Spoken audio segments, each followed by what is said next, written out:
Why is it so hard to actually buy decent parts the first time that are going to work reliably long term? You can't seem to do it anymore.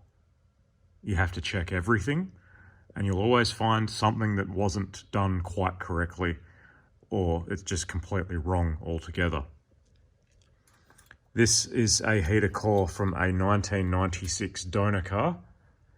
I will ask you to pay attention into these round openings where you have O-ring fittings for the heater pipes to actually connect to the heater core. Notice the outside of these circles is perfectly smooth, and the ledge inside is also perfectly smooth the entire way around for the O-ring to seal against two surfaces. That's the top side, and we will see similar on the bottom side. And notice how sharply defined that keyway is for the pipe to slot into as well. They are keyed so that the pipe will only go one way. The important thing to pay attention to is those sealing surfaces that the O-ring will seat against. They are perfect, the lower ledge as well as the outer circle that it sits into. That is a genuine MB1 from 1996 from a donor car. I'm tempted to just use that. I'll now show you a brand new, allegedly, OEM or OE, matching quality automotive spare parts. Yeah, right. And of course, Fabric and Shine. Nissens, I thought, used to make good quality stuff. My opinion has changed. I will never be buying their stuff ever again. This is the part number for this heater core.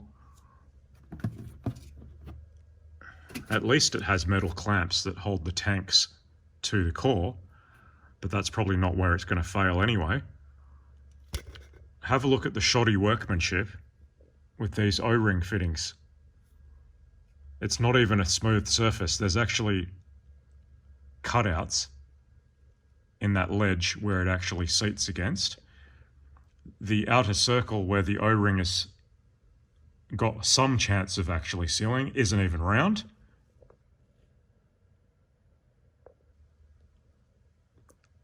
But there is absolutely no assurance of fitting this thing. After removing the dash, reinstalling everything, there's no assurance that this isn't going to leak. Do they not understand how much work is involved to change a heater core?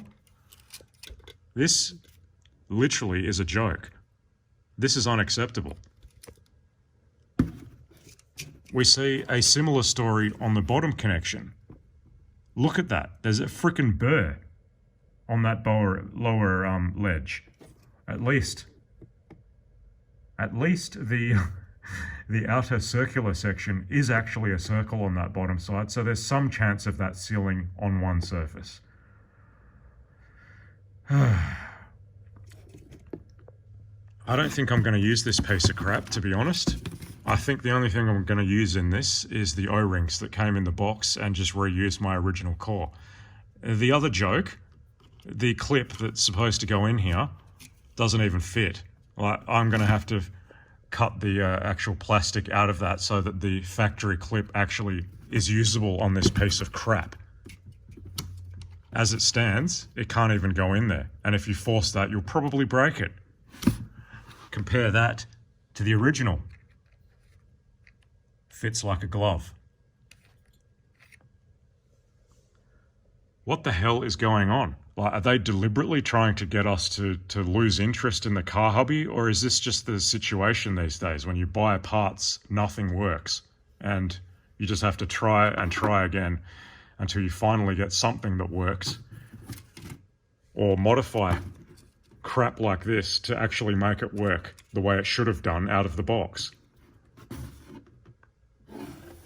I will never be buying this brand ever again. I used to think it was good. I've got a Nissens brand radiator on my 210, and that's not made in China, and that actually works well.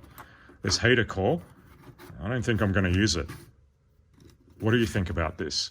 Personally, I think it's a frickin' joke.